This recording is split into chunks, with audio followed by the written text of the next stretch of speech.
Olá, minha gente, muito bom dia, boa tarde, boa noite. Conforme seja a hora que você esteja vendo a postagem desse vídeo, eu estou passando aqui rapidamente para falar com você. E como sempre, o tema da minha conversa é a graça de Deus sobre nossas vidas. Paulo, escrevendo aos Coríntios, em 1 Coríntios, para ser mais preciso, no capítulo 11, versículo 1, ele diz: sede meus imitadores, como eu também sou de Cristo. Ser imitador. E quando eu, pensando nesta palavra e eu meditando nela, eu comecei a pensar na igreja de Cristo, que somos nós, ou ao menos eu me considero, não uma igreja em si, mas fragmento da igreja de Cristo Universal. Não uma igreja A, B ou C, como muitos, minha igreja salva. Eu já ouvi até alguém me dizer isso. Para se salvar tem que entrar na minha igreja. Se não entrar, não é salvo. Eu pensei comigo, e antes da igreja dele existir, quem é que salvava? E tem muita gente hoje que ainda pensa dessa maneira. Para você ser salvo, você tem que entrar na minha igreja, você vai se batizar de novo. Coisa nesse sentido. Quando fala-se de imitação, eu começo logo a lembrar de família. Lembro da palavra, lembro de família. E família quer dizer o seguinte: especificamente os pais e as suas proles, ou o pai e os seus filhos. Todo filho quer imitar o pai. E aqui o nosso pai maior diante da Bíblia, ou aquele que é o Senhor de todas as coisas, ele nos afirma categoricamente que ele quer ser Senhor em nossa vida. Não por força, não por violência, mas pelo Espírito. Porque uma coisa é certa, eu ainda estava analisando, baseado no capítulo 25, versículo 41 do Evangelho de Mateus, que Deus, quando um dia preparou o inferno, preparou para o diabo e seus anjos. Deus nunca destinou o homem a ir para o inferno. Ou seja, Deus destinou o homem, como diz lá em 1 Tessalonicenses, para a aquisição da salvação em Jesus Cristo. Ou seja, Deus destinou. A única vez que Deus ele chega e interfere é nessa condição, de dar condição, ou de mostrar, vamos dizer assim, ó, aqui meu filho, ó, não é preciso você ir para o inferno, não é preciso você se perder, não é preciso você passar a eternidade longe de mim, mas você pode viver comigo na glória para sempre. Mas é preciso aceitar a Jesus Cristo como Senhor em sua vida. Aleluia. E Paulo, aquele homem que teve uma experiência tremenda com Deus no caminho de Damasco, quando ele cai daquele cavalo e ouve aquela voz: Saulo, Saulo, por que me persegues? E ele pergunta, nós sabemos dessa narrativa que está lá no livro de Atos: quem és tu? Ele já reconhece logo que alguém para derrubar ele dali tinha que ser mais, como é que se diz, mais soberano do que ele, porque ele tinha sobre as suas mãos a autoridade do Sinédrio, cartas para tirar a todo aquele que falasse de Jesus Cristo, a todo aquele que anunciasse em Jesus Cristo o Salvador, não só de Israel, mas de toda a humanidade. Ele ia montado no seu pecado, montado na sua soberba, montado no seu ego, e ele cai no caminho.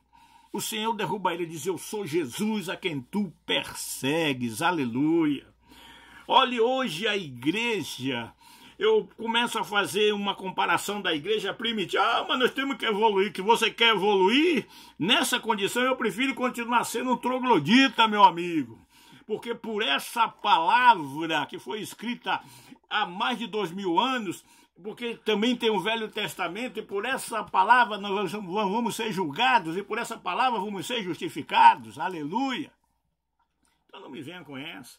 Que tem que evoluir, é que nem muitos outros dizem aí, nós temos que fazer como é que se diz, de sábio para os sábios, de louco para os loucos. E eu vejo muita gente procurando fazer um bocado de novidade, de inovação dentro da igreja. A igreja de Cristo, a igreja do Senhor Jesus, é Ele que anda nela, é Ele que toca naquele que é pecador, é Ele que usa as pessoas quem ele quer, desde o faxineiro, desde aquele que é o porteiro, desde aquele que faz a coisa menos significante aos olhos dos homens. É ele quando traz uma palavra, e traz uma palavra de poder. Aleluia.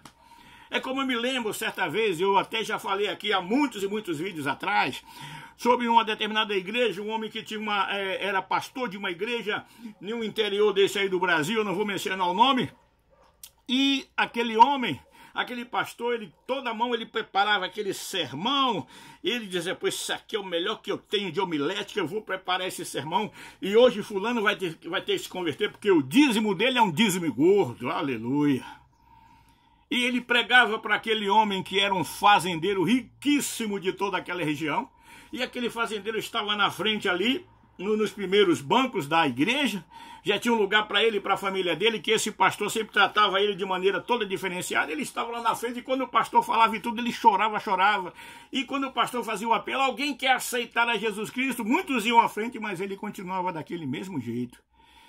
E o pastor disse, mas como é que pode? Não, eu vou pedir aos meus amigos orientação, eu vou pedir os melhores sermões que eles tenham preparado por aí, que mandem para mim que eu vou preparar esse sermão e vou fazer esse homem se converter a Jesus. Assim pensava aquele pastor de uma igreja. Não vou aqui mencionar o nome da igreja, que eu não quero procurar briga com ninguém. Mas eu quero que você veja essa narrativa até o final, para ver se você entende o que é que Deus faz, como é que Deus faz, e Deus faz da maneira que aos olhos dos homens parecem loucura, mas esse é o poder de Deus. Ele faz do jeito que Ele quer, da maneira que Ele quer saber se o homem está disposto, aleluia, a ser usado por Ele. E o que aconteceu? E um determinado dia aquele pastor ia para um domingo na igreja, logo à noite que ele ia pregar, ele já havia preparado aquele sermão, disse, dessa vez aquele homem não me escape, eu vou fazer ele se converter a Jesus. Ninguém pode forçar ninguém a nada, não é por força, não é por violência, mas é pelo meu espírito, como nos diz o livro de Zacarias. É o Espírito de Deus que atua na igreja quando o homem deixa ele atuar. Não é verdade? Vou concluir esse pensamento para você entender onde eu quero chegar. Mas aquele pastor no meio do caminho teve um problema, teve uma ligeira dor de barriga e começou a se sentir mal e teve que voltar para casa. Aí chamou e falou, infelizmente eu vou passar agora aqui pelo e-mail, eu vou passar para você, o vice-pastor, e você vai trazer essa mensagem, enfatize nesse tema, porque eu quero ver esse homem convertido hoje. Eu não vou poder ir na igreja que eu estou morrendo de dor de barriga. E aquele pastor então pegou assim apressadamente, quando ele estava também se dirigindo para a igreja, no meio do caminho furou os pneus do carro dele, e não teve quem desse assistência a ele. E foi assim até chegar a um homem que ficava lá na porta da igreja. Tá aí quando a gente às vezes gosta de menosprezar os outros, tá vendo o irmãozinho lá, porque às vezes o irmãozinho não tá arrumado da maneira que ele queria que o irmãozinho tivesse, porque ele tem o seu linho, ele tem a sua camisa bonitinha que custa R$1.000, R$2.000, ele tem o seu terno de primeira, mas aquele irmãozinho, um porteiro da igreja, e disseram, olha, não tem ninguém para pregar, é você que vai pregar. Ele falou, mas eu nunca preguei, mas é você que vai pregar. O irmão foi, entrou na sala dos pastores, orou, pediu a Deus misericórdia, chegou no púlpito, dobrou o joelho, pediu a Deus misericórdia e começou a orar. E o pessoal já esperando, o irmão pegou e me abriu lá no Evangelho de Mateus. A palavra que Deus tem para nós, para a igreja nessa noite é essa. E começou a ler a genealogia de Mateus. Menino, eu vou dizer uma coisa, aleluia.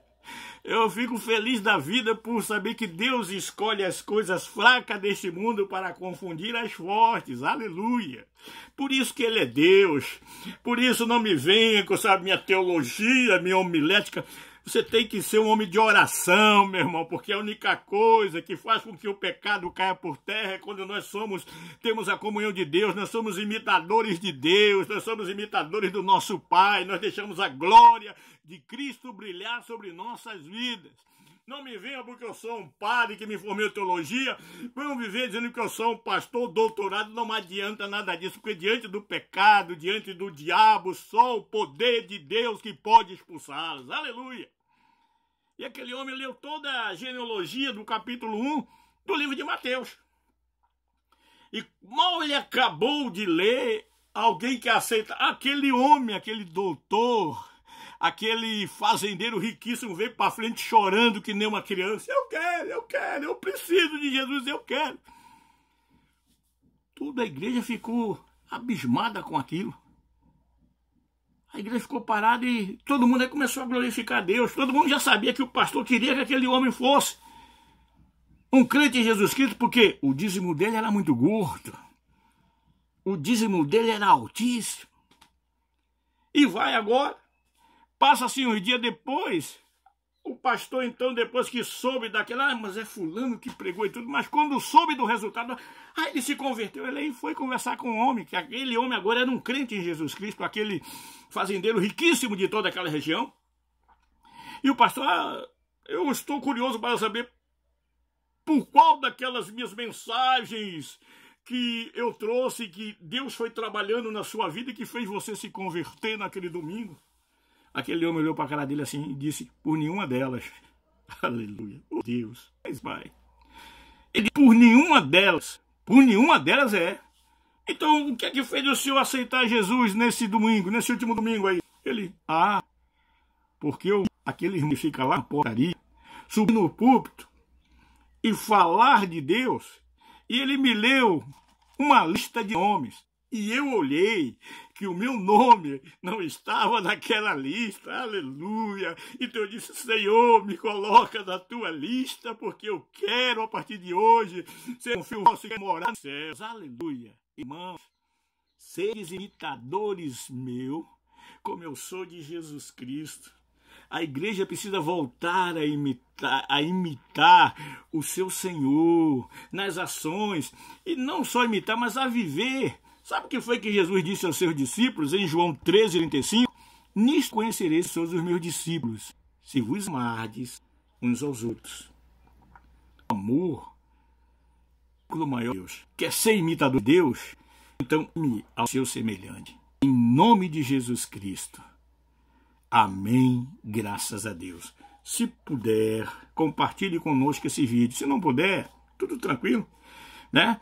Se você puder também, nos siga no Face, nos siga no YouTube. Se não puder também, glória a Deus. O que eu desejo a você é que você fique na paz, porque o resto a gente corre atrás. Em nome de Jesus. Amém, graças a Deus. Até a próxima. Amém, Jesus.